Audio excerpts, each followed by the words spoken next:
Olá, meus amigos, tudo bem com vocês? Bora para mais um episódio do nosso podcast Meu Menu. E hoje, a segunda parte do nosso podcast com a chefe Anuki Migoto.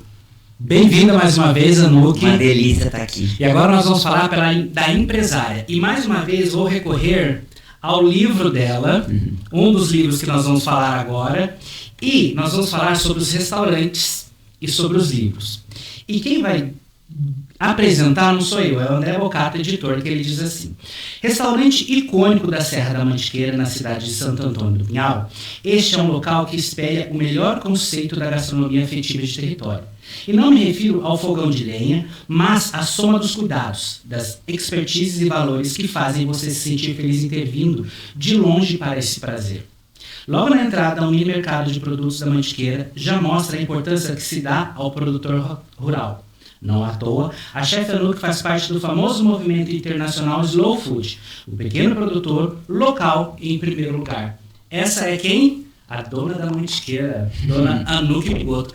Anuki, seu restaurante Dona Pinha está completando 24 anos. Sim. Como começa esse restaurante? Lá há 24 anos atrás, direto do túnel do tempo. Você sabe que começa com uma geladeira emprestada, com um fogão emprestado e com mesas e tudo, porque a gente estava vindo da confecção e aí tinha dado uma quebra muito grande no período têxtil e tudo. E o meu cunhado que mexia com o restaurante falou assim: por que você não vai montar um restaurante? Você adora? Eu falei: gente, porque a gente tá sem dinheiro pra nada, como é que a gente vai? Não, eu te presto fogão, outro te presta não sei o quê. E a gente tinha um nome muito importante lá, a gente conhecia todo mundo. E o cara do mercado falou: eu vendo fiado pra você. No interior isso é muito importante, você tá com o nome no caderninho. E assim a gente começou devendo e com tudo emprestado. E tá aí 24 anos de luta e tá esse empreendimento enorme que se formou, mas foram assim. Quando você montou o Dona Pinha lá atrás, qual que era a sua ideia? Então, na verdade, eu tinha acabado de fazer um curso no Senac, e o Ocílio Ferraz, que era de Silveiras, o pai do tropeirismo, ele tinha um restaurante de Silveiras e foi meu professor, e ele me deu um impulso. Falei assim: tinha aberto um ponto lá. Eu falei: o Ocílio abriu um ponto, eu tenho medo de montar. Não, vamos lá, minha filha, vamos lá. E o Ocílio era uma pessoa que ele abraçava. Quem conhece o Ocílio Ferraz sabe, ele abraçava. Vamos lá, minha filha, eu vou entrar com você de sócio e você vai montar esse restaurante, vamos junto. Eu tenho as cadeiras, eu tenho os pratos, eu tenho aqui, um bocadinho ali, a gente vai montar. Aí foi assim, a gente montou. O Ocílio Ferraz, nem bobo, nem nada, me deixou lá 6 meses depois. Ele falou assim: agora é seu. Não precisa mais de mim. Então porque senão eu não teria coragem, eu fiquei realmente com medo. E foi assim que começou, com esse empurrão de Ocílio Ferraz, que ele fazia aquela a farofa de sá em Silveiras. Amo farofa de sá, sou de Guaratinguetá. Eu não, minha família inteira é de Guaratinguetá, isso é muito comum na Páscoa. Então. Porque é quando cai o içá, a gente vai pegar o içá. Ele tinha um casarão tropeiro, ele foi meu professor, e foi assim: o Ocílio Ferraz me começou lá, me tacou dentro da cozinha e falou: agora vai, minha filha, vai, que agora é com você. E foi Vocês estão vendo como esse programa aqui é regional, que é a terceira vez seguida que se fala em içá nesse programa, que eu falei pra eles, que eu fui visitar a Estância Silvânia. A Camila é ótima. Ia ter o queijo com içá. O Brigitte. A gente foi entrevistar lá. Na verdade é o Taiada, né? Taiada. O Brigitte, eu ia falar. O Brigitte maravilhoso. O Brigitte é maravilhoso. Mas o Túlio ainda continua em primeiro. Eu falo isso para as meninas, eu falo isso para a dona Rosana, que ainda continua sendo em primeiro. Você se lembra qual foi o primeiro prato que você colocou no Dona Pinha? Então, antes era casarão tropeiro. E foi um picadinho. Depois virou Santa Truta, porque eu não dava conta de fazer comida tropeira, que era uma comida muito pesada. E quando o Ocílio me deixou, ele falou assim: agora vai pelas suas pernas. E aí, pra mim, a comida tropeira era uma comida que era muito pesada. Era o Ocílio, não era eu. E aí foi truta na manteiga. E aí o francês, né, taca a manteiga em tudo. Aí foi truta na manteiga, que foi um sucesso, assim. E eu lembro que a gente vendia as porçõezinhas assim. Eu recebi um grande empresário que faz comida para todos os presídios do estado de São Paulo. E ele chegou assim para mim, e eu escuto muito cliente. Ele chegou assim: minha filha, você está começando agora, dê o arroz, porque o brasileiro ele precisa ter arroz no prato. E aí eu dei o arroz, e como sobrava muita cabeça e o pezinho da truta, a pele, tudo, eu fiz pirão. Aí eu dei o arroz e o pirão. Aí ele chegou, e aí ele chegou numa próxima vez, você vai longe, minha filha, porque você não deu só o arroz, agora você tá dando pirão. E foi assim. Aí era Santa Truta. E depois virou Dona Pinha, porque eu tive 2 restaurantes e juntei os 2 num só. E o Dona Pinha foi a truta com pinhão, que era um clássico e até hoje não sai mais do cardápio. Por que Dona Pinha? Por causa da araucária, a pinha da araucária. E foi uma amiga minha que falou assim, tem tudo a ver com você é araucária, mãe, tá lá grande, abraça e semeia tudo. Põe a Dona Pinha. E foi assim, Dona Pinha. E assim, a gente sente isso muito mesmo. A truta é fantástica. Qual o desafio em manter a identidade do restaurante por tanto tempo? Eu acho que é manter o cliente, sabe? Nem sempre a gente é 100%. O restaurante é conduzido por várias pessoas. Obviamente que dá um problema ou outro, aí quando o cliente sai desapontado, eu fico triste, aí eu ligo chorando do cliente, a gente acaba que vira amigo do cliente, é muito engraçado, eu tenho vários clientes que a gente é amigo, ele dá risada, não, claro que eu vou voltar, e é isso, eu acho que é o relacionamento com o cliente, transparência, e são muitos anos, né, então eu acho que é isso, é o cliente, e a gente no interior, que a gente aqui no interior, a gente é apaixonado, né, então eu tenho muitos amigos de Taubaté, São José, estudei em São José, as minhas filhas estudaram a vida toda em Taubaté, então tem muito isso de parentesco. Então conhece o filho, conhece não sei o quê, então a gente é apegado. Chique. Como é o processo de criação do seu cardápio? Eu sei que eu ouvi aí, me contaram, quem contou no mente, que está rolando aí um novo cardápio. Como que é o seu processo de criação? Primeiro eu viajo. Adoro viajar. Então eu viajo, eu vou buscar novos sabores. O campo me ajuda muito quando eu vou para a roça. Muitas vezes eu vou para lá para me energizar, colocar o pé na terra, conversar com o produtor. Então entender esse movimento da natureza. Então eu viajo e entendo esse movimento da natureza. Tá muita chuva, tá muito sol, como é que tá?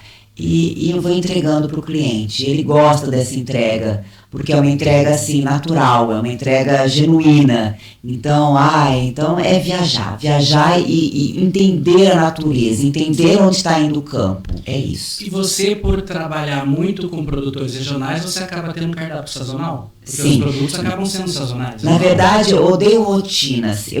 Eu faço muita coisa, a minha rotina é muito regrada, mas eu não gosto de fazer a mesma coisa sempre. Sou hiperativa, você pode ver que eu fico mexendo, não sei o quê. Então eu preciso fazer várias coisas. Então o cardápio também, eu vou mudando. E aí quando a pessoa copia, já mudei. Já mudei.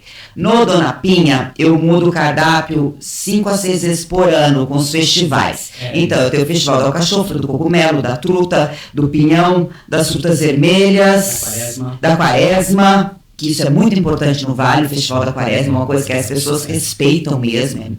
E eu vou me desafiando a fazer pratos sem carne, sem não sei o quê.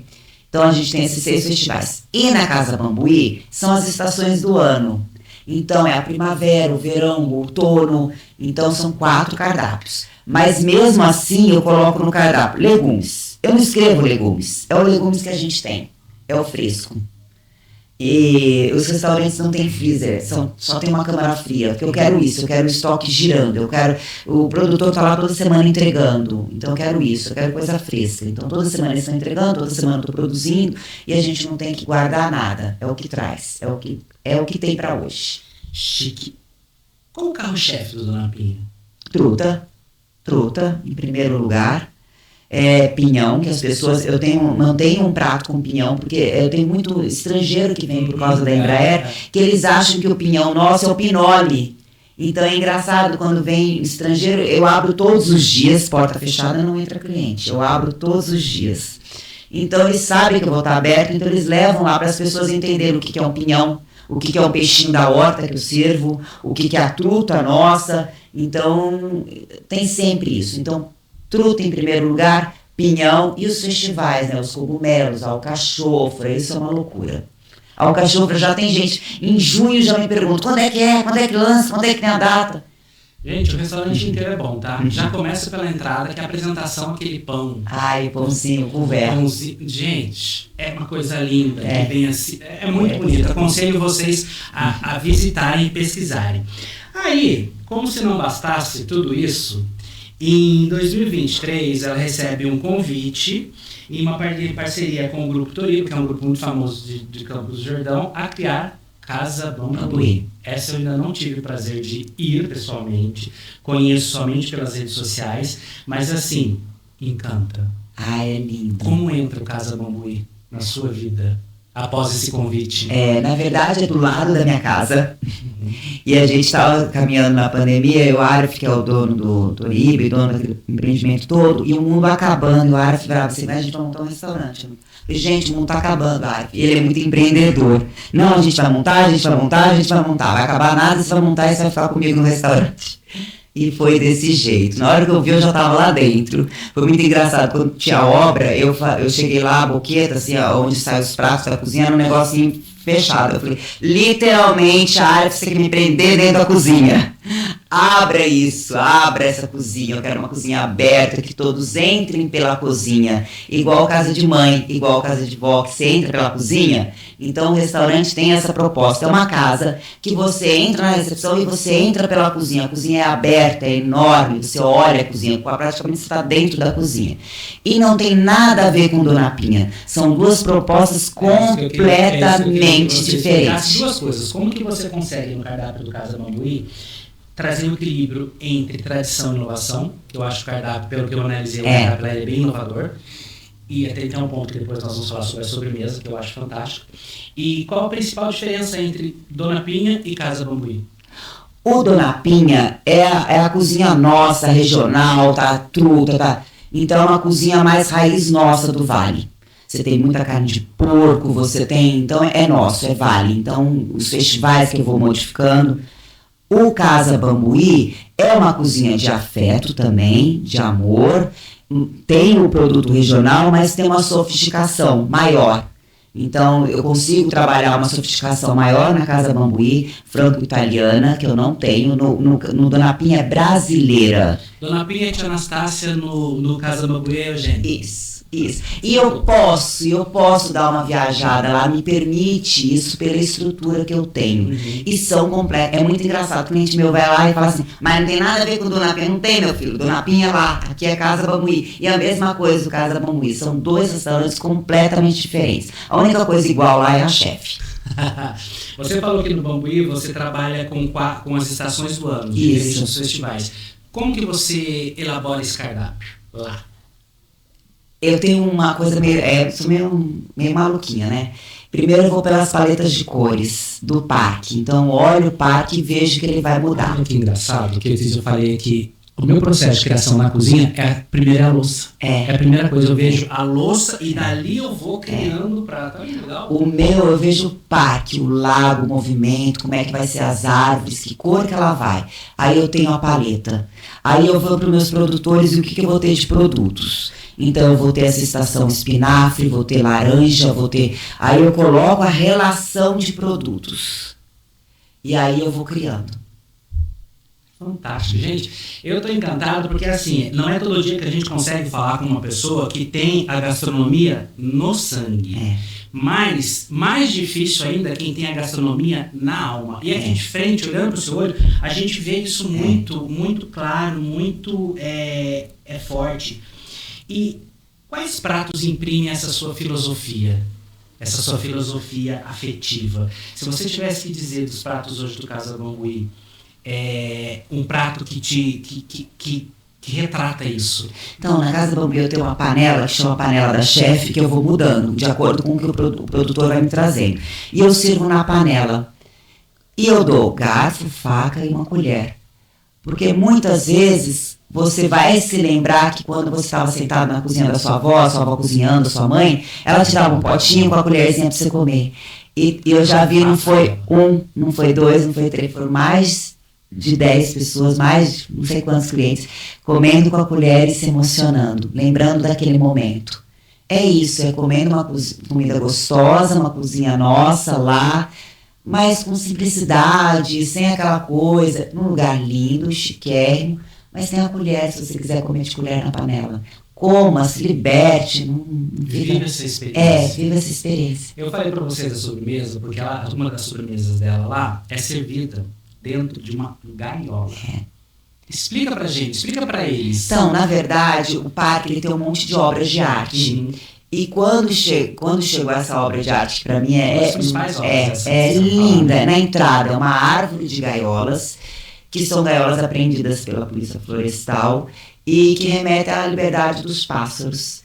E eu quis colocar a sobremesa lá dentro para você também comer, se liberte do açúcar, do doce, coma e vai, e não pense nisso. E é engraçado que quando eu pus na gaiola, você acredita que... gente, é uma árvore enorme, quando você chega no parque, é a primeira coisa que você olha. Tem muita gente que não vê, porque está no celular. E aí eu vi a importância de ter a obra de arte do parque no cardápio, para as pessoas entenderem o que tem no parque, porque as pessoas não olham ao redor, elas ficam tão ligadas no celular que elas não olham a escultura, não olham ao redor. Então aí eu comecei a colocar vários pratos com as obras de arte para explicar para as pessoas que aquela obra de arte está lá no parque, para as pessoas pararem, contemplarem, olharem, porque as pessoas não olham, não param. E perdem a oportunidade de ver mais uma obra, além da obra da Anuc, que está dentro do prato, a obra que fica na região. Anuc, a gente está caminhando para o final do nosso bate-papo duplo. Eu estou mais do que feliz, eu estou extremamente lisonjeado de estar conversando contigo. A gente quando mexe com gastronomia, a gente gosta de ver pessoas falando com amor, com paixão, e isso não está somente nos seus pratos, mas também no seu processo de educação. E quando a gente fala em educação, a gente fala de um país onde, infelizmente, a leitura não é tão valorizada. A gente tem no processo, estudos indicam que 23% a leitura a venda dos livros está crescendo, apesar de considerar livro. Para mim, livro é isso. Kindle, para mim, não é livro, que eu gosto de cheiro de livro. Mas vamos lá, tá lendo, não importa. Você cria seus livros. Para finalizar, você vira escritora. Conta pra gente aí sobre os seus livros. Então, sabe que eu não durmo, né? Eu durmo 4 a 5 horas, então eu tenho uma insônia. E aí eu não tenho com quem conversar. Tipo, 3 horas da manhã e 5, que é o meu horário de criação, aí eu fico escrevendo. Naquele frio da mantiqueira. Mas a minha cama tá quentinha. E aí eu tenho Dona Pinha, que eu criei na pandemia, porque as pessoas me ligavam para comer as comidas do restaurante, que elas queriam fazer em casa. Quando eu vi, terminou a pandemia, eu tinha feito o livro. Então, Dona Pinha veio, o Dona Mantiqueira veio de 20 anos do Dona Pinha. Depois eu tenho a Casa da Chefe, que eu mostro que, gente, eu saio do restaurante, eu cozinho em casa. Eu sou mãe. Tenho crianças, a minha filha tá fazendo cara que não, porque agora é ela que cozinha, deixa ela cozinhando. Então, é uma mãe que tem que fazer a lancheira, tem que cozinhar, tem que cuidar das crianças, então eu vou mostrando isso, como é que faz e como é que é o processo de criação. Porque muitas vezes o processo de criação é em casa, é da gente pensando, experimentando. Aí, o ano passado, retrasado, eu fiz na Chefe, Mantiqueira com as Chefes, eu convidei 12 amigas minhas para fazer receitas e cada uma adotar um produtor. E tenho participação em mais 3 livros que estão aí no mercado. E o André fica me atiçando, vamos fazer outro, quem sabe tem outro vindo por aí. E é isso. Porque tem insônia, a insônia no larga, entendeu? Então, tem horário. Uma bagagem grande para falar de muita coisa. Eu acho que a gente, depois de conversar mais, conhecer mais e de pesquisar a sua vida, você tem muita coisa para dividir com o público e dividir com a gente que gosta desse tipo de trabalho. Tem alguma coisa que a gente não falou que você gostaria de falar? Não, eu acho que a gente falou pra bastante, né? Ai, não, eu adoro isso que eu faço. Não, tudo certinho. Então vamos lá, pra gente finalizar, bate-bola, jogo rápido. Ai, lá vem. Qual prato define a sua história? Alcachofra. Um cheiro da mantiqueira. Pinhão. Com quem você dividiria uma alcachofra? Com quem eu dividiria uma alcachofra? Com Madre Teresa, que eu adoro ela. Essa resposta diz muito sobre você. Como é o almoço de domingo perfeito? Num restaurante comigo. Boa. Se você fosse uma punk, qual você seria? Peixinho da horta, que é que eu mais uso. Viver na Mantiqueira é? Amor. Senhoras e senhores, nós batemos um papo longo, mas poderia se estender por muito mais com nada mais, nada menos que o chefe Anuki Migoto. Chefe, muito obrigado. Obrigado por ter vindo aqui. Obrigado por ter se disposto a descer a serra, vir aqui para São José e conversar com a gente. Eu que agradeço, uma delícia estar aqui. E para finalizar, mais uma vez, não vou pegar palavras minhas não. Vocês estão vendo que hoje eu estou meio preguiçoso, eu não estou usando muitas palavras minhas. Mas o agradecimento é o agradecimento da própria, que diz assim: olá, árvore sagrada da vida, raiz de cada árvore. Obrigado por me concederes os dons que me concedes. Olá, povo em pé, que me ensinarás a fincar raízes na terra, enquanto alcanço o avô sol. Nós conversamos hoje com chefe Anuki Migoto. E eu estou extremamente emocionado e a gente fica por aqui.